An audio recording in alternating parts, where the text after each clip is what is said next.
You will hear a number of different recordings, and you will have to answer questions based on what you hear. There will be time for you to read the instructions and questions, and you will have a chance to check your work. All the recordings will be played once only. The test is in 4 sections. At the end of the test, you will be given 10 minutes to transfer your answers to the answer sheet. Now turn to Part 1. Part 1. You will hear a woman talking to a man who works in a tourist information office. First, you have some time to look at questions 1 to 10.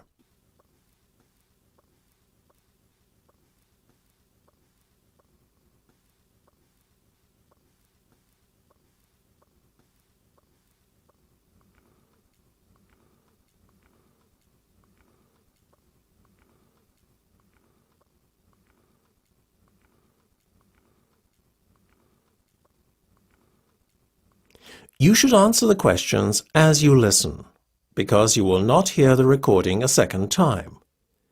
Listen carefully and answer questions 1 to 6. Good afternoon. Can I help you? I hope so. My Portuguese friends are coming over to visit me next month, and I need to find a place for them to stay that is quite central, as I live in the city centre myself and want them to be close by. Can you recommend anywhere? Yes. A few places instantly spring to mind. What about Belvedere Gardens Hotel? Despite what the name might suggest, it's right in the city centre, on Main Street, opposite Grimes Tower. How much is it per night, please?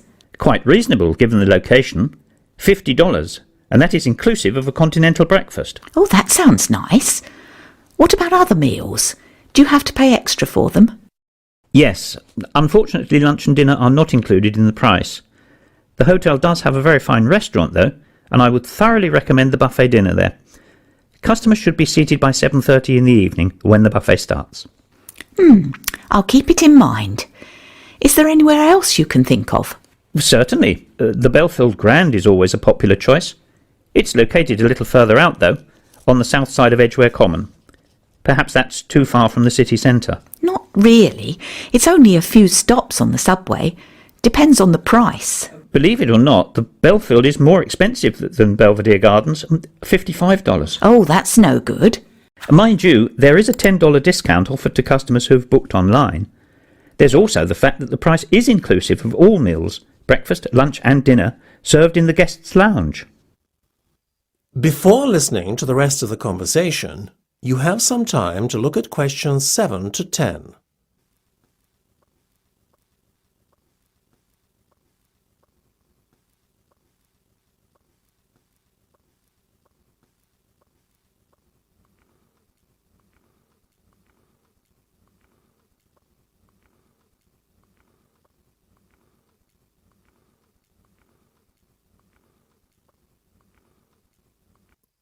Now listen and answer questions 7 to 10. I like the sound of this hotel more and more. The Belfield, then, so far. Is there anywhere else? Well, you should also consider the Maple View. I don't think I'm familiar with that one. You should be. It's right in the heart of the city, next to the entrance to the pedestrian zone that runs along High Street. Sounds lovely being so close to the shops. Tell me more. It gets better. The price per night is only $28 on weekdays, though an additional $12 is charged on weekends and bank holidays. Sounds like great value for money. It is. That's why you have to book well in advance of your stay. How soon should I book then? Yesterday might not be soon enough. Yikes! I'd better get cracking. Thank you so much for your help. You're very welcome. That is the end of Part 1. You have half a minute to check your answers.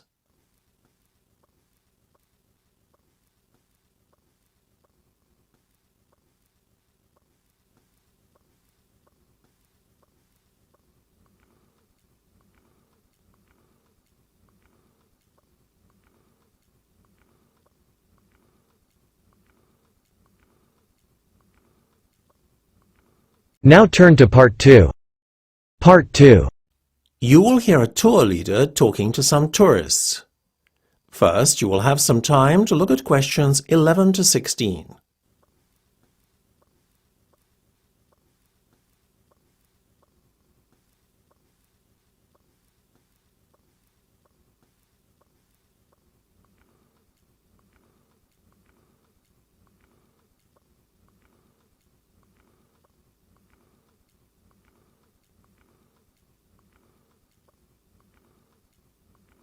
Now listen carefully and answer questions 11 to 16.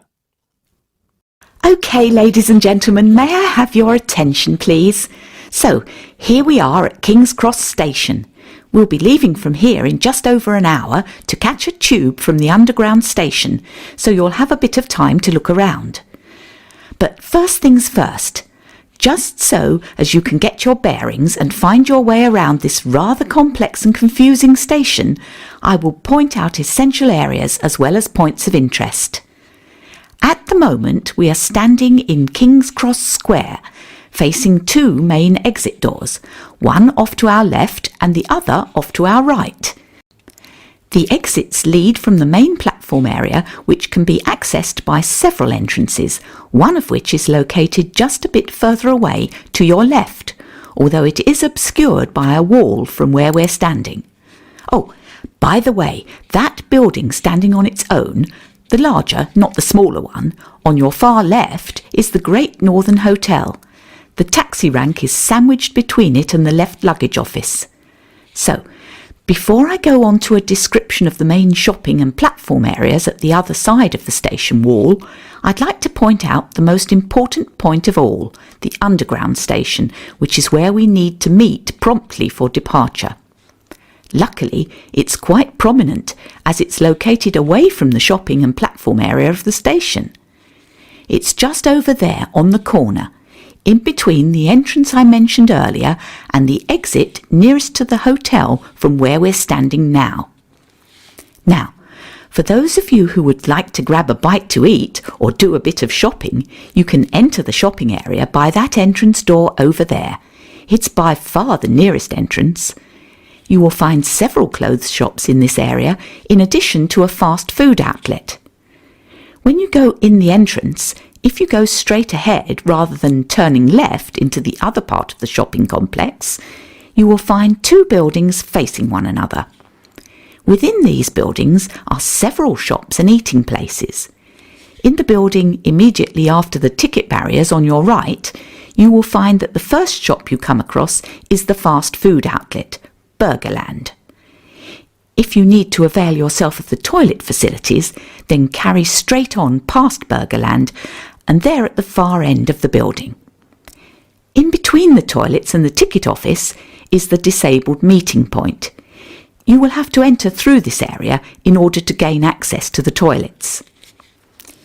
If you would like to go up to the second floor, where there are one or two shops and a pizzeria, then as you enter the shopping area through the main entrance, instead of going straight ahead, you turn off to the left. The escalators are immediately on your left again. When you go up the escalators, you will see two buildings again on your left.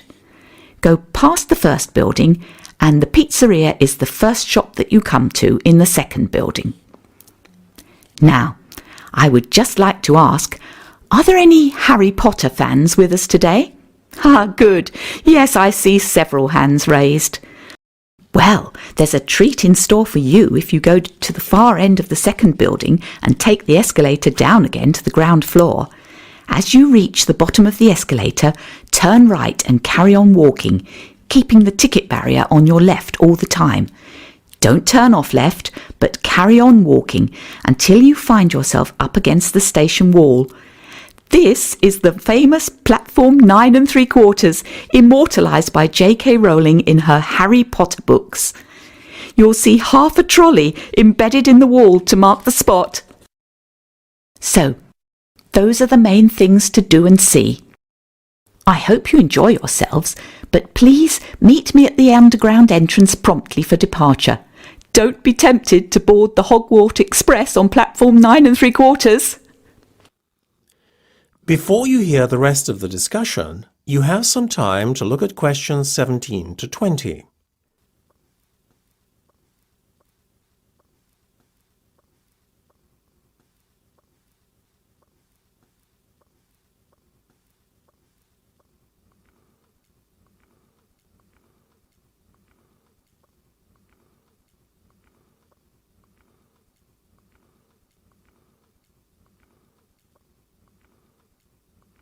Now listen and answer questions 17 to 20.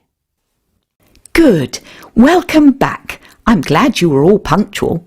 As you know, we have a packed itinerary which will give you a taster of London's major landmarks. Before we enter the Underground, I would just like to give you some important information. Firstly, for those of you unfamiliar with the London Underground, you must retain your ticket throughout the journey, only surrendering the ticket at your final destination. This is not applicable to today's trip, but really for tomorrow, when you will be at leisure and may wish to use the Underground again. For today, we have a group ticket, which means that we have to stay together at all times whilst travelling on the Underground. Should you become separated from the group and end up travelling without a ticket, you can expect to pay a hefty fine. Also, remember that while we are travelling outside the rush hour, between 5 and 7 p.m. in the evening and from 7:30 to 9 a.m. in the morning, we will still meet with the midday crowds of shoppers. Sometimes there is only standing room at such times, so you will be lucky to get a seat at all. Priority seats do exist if you are unable to stand, although this is rarely enforced and is at the discretion of the passenger occupying such seats. Beware of pickpockets too. There are many opportunist thieves who prey on unsuspecting travellers. Obviously, keep your valuables tucked away, ensuring wallets, etc. are not visible. So, that's all for now. Let's get on with the tour. Follow me and please keep close to your group members to avoid getting separated. That is the end of part 2. You have half a minute to check your answers.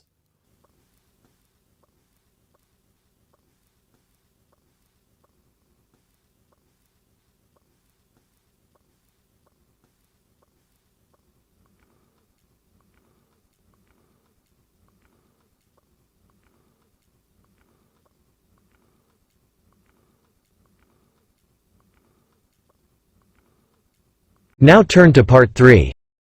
Part 3. You will hear a discussion between Steve and Melissa about their commerce course. First, you have some time to look at questions 21 to 25.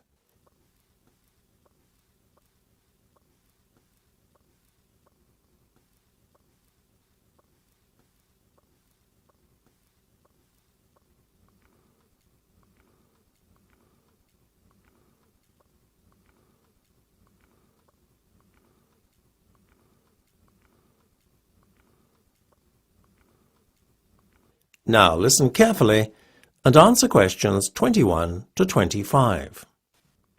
Hey Melissa, how's it going? Great! I'm really pleased to have the exams behind me. Now I'm looking forward to a break for the summer, as I know next year is going to be unbelievably difficult, being our final year and all. You? Same. Pleased to be finished, but dreading next year though. Well, I wouldn't exactly say I'm dreading it, but I know what you're saying. At least we're going to have smaller classes next semester. How do you mean? Didn't you hear? The Commerce faculty just got approval to build a new state-of-the-art lecture building over the summer months. It's expected to be finished by the start of term. Fantastic! No more lecture theatres crammed with over 200 people. That'll make a pleasant change. How on earth are they paying for it, though? I thought the college was reining in its expenditure and decreasing spending. It is, but the grant has been approved for the best part of 3 years, so they have no choice but to provide it now that the project is going ahead. After all, those funds are supposed to have been set aside especially. So what's taken so long for the construction to start? You see, the grant only covers 30% of the cost.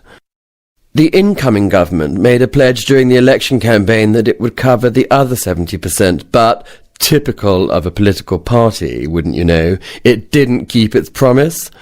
The College Donors Club, a group of wealthy alumni, stepped in to pledge 10% of the money needed, but the project really only got a kickstart when an anonymous donor pledged the rest. Very mysterious. Yeah, and apparently he demanded that certain changes be made to the plans before handing over the money. Like what? Well, you know the proposal to have a gym in the basement? Don't tell me that's been cancelled. Not at all. In fact, our anonymous donor friend insisted on it being twice the original size and on a relaxation room being added as well. You know, with games and stuff. Sweet. Are we still getting our new computer lab? There's always such an awful queue for the existing one. We are indeed, and next to it there's now going to be what they're calling the software zone, a place where students can access all the latest high-end software free of charge. Nice. Thank you very much, Mr. Donor. Everything else is staying, right? Lecture rooms, hardware zone, etc.? Yeah, the rest the same. Before you hear the rest of the discussion, you have some time to look at questions 26 to 30.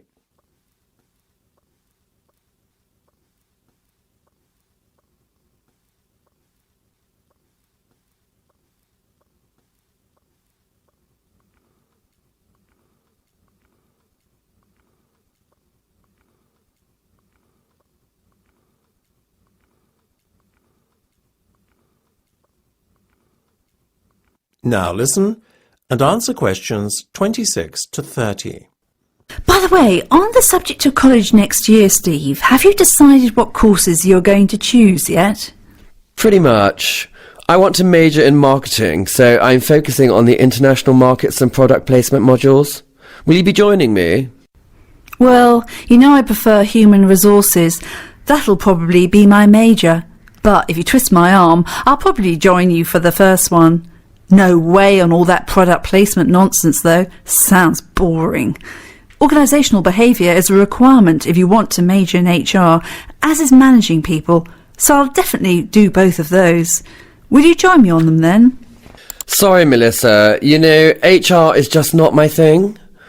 What about your optional modules? Do you feel like doing information systems with me? We all need to know a bit about the digital world after all. I'll get back to you. I haven't ruled out public relations either. Let's chat about it again later in the week when I've had some time to think. Cool, I'll call you, okay? Sounds like a plan. I better go now. That is the end of part 3. You have half a minute to check your answers.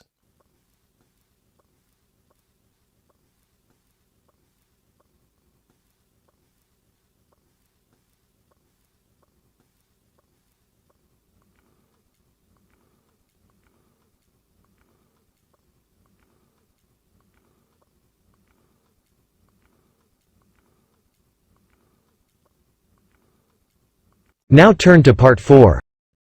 Part 4.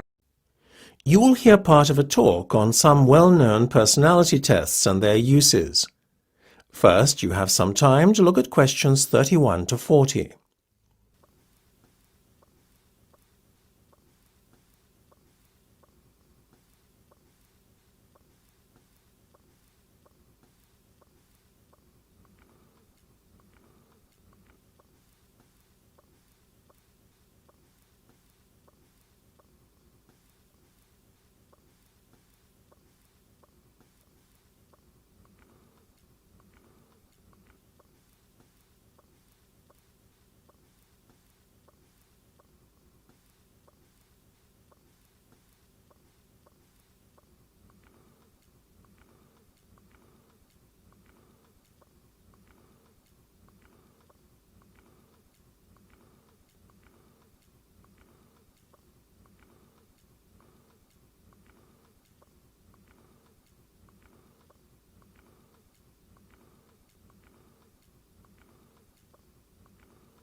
Now listen carefully and answer questions 31 to 40. I'm sure at some point in your lives you will have completed a personality test, whether for professional reasons or purely for fun. Such personality assessments are abundant. They pervade our everyday lives, since there is a fundamental human need to understand the motivation behind our own and others' behaviour. Learning how to assess personality permits greater understanding of the motivating factors affecting the way we communicate and cooperate with others, in addition to how we relate to others on a personal level. So now that we've talked about why personality tests are so important, let's take a look at the most well-known tests and see how they compare. Well, first off, we have a favourite of careers officers and potential employers alike, the graphology test. The word graphology is derived from two Greek words meaning writing and word. Essentially, it is an assessment of personality based on handwriting analysis. How an individual dots his I's or crosses his T's, in addition to whether writing is slanted or level, is believed to be indicative of the individual's personality. Whatever your opinion may be of this method of personality assessment, at least it has stood the test of time.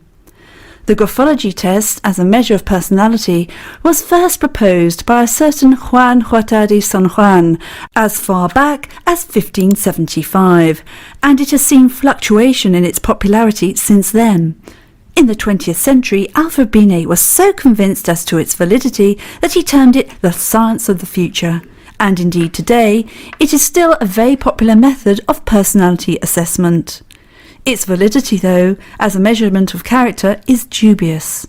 The British Psychological Society has even gone so far as to rank graphology alongside astrology, giving them both zero validity.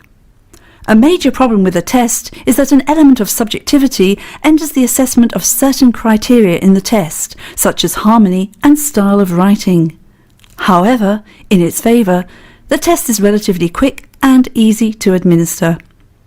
Next, let's look at the Rorschach or inkblot test, which is one of the better-known tools of psychological assessment.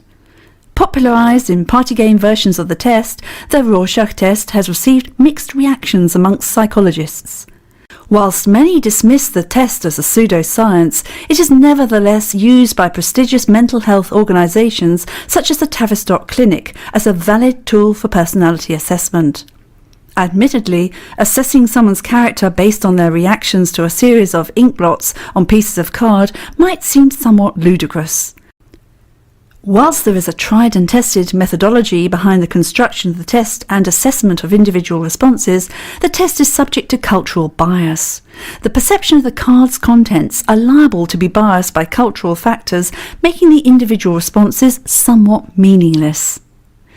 So, moving on to a test that has similar features to the Rorschach test, let's look at the Lucia colour test. As with the former test, the Lucia colour test assesses an individual's subjective reaction to a series of cards. However, unlike the Rorschach, the Lucia test consists of a series of coloured cards that the individual has to rank in order of preference. How the individual ranks the different colours is believed to be indicative of their personality. While some believe the test to smack of pseudoscience and many question its validity, there is, however, a biological basis to the test, which makes it more of a convincing tool of psychological assessment than many other personality tests. Certainly, its use by psychologists and doctors, as well as authorities such as government agencies and universities to screen their candidates, would seem to be a strong argument for the validity of the test. A major plus to this test is that it is so accurate that it is even sensitive to mood change. Individuals, therefore, taking the same test at different periods of time will see a correlation between results and mood. Finally, I would like to refer to the TAT test or the Thematic Apperception test to give it its full name. On the face of it, it is a very simplistic test. As with the Rorschach and Lucia tests, the individual is dealt a series of cards. However, on these cards are depicted a series of ambiguous scenes involving groups of people. The individual is required to make up a story about each, and the individual is then assessed based on the content of each story. Whilst the test is quick and simple to administer, critics of the test argue that there is a lack of standardisation of the cards and scoring systems, making comparisons between individuals problematic. This, therefore, undermines the validity of the test. Nevertheless,